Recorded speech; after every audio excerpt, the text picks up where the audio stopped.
How to remove activate Windows watermark on your PC. What is up everyone? In this tutorial, I'm going to show you guys a few methods that you can use if you are having the activate Windows watermark on the bottom right corner of your screen. So the first thing you're going to have to do is open up a command prompt, search for CMD, and then run it as administrator. Once you do that, your command prompt will open up.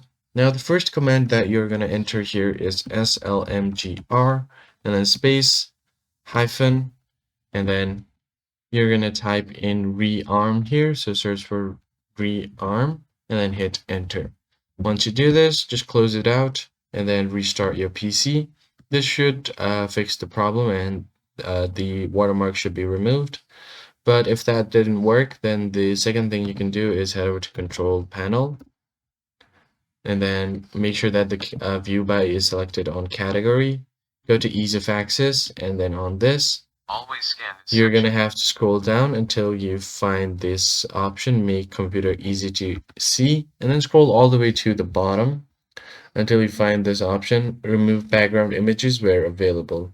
It will remove your desktop image, but you just need to make sure that this has been done, so it will also remove the watermark. The third method is to use the registry editor. Go ahead and search for registry editor and then open it up.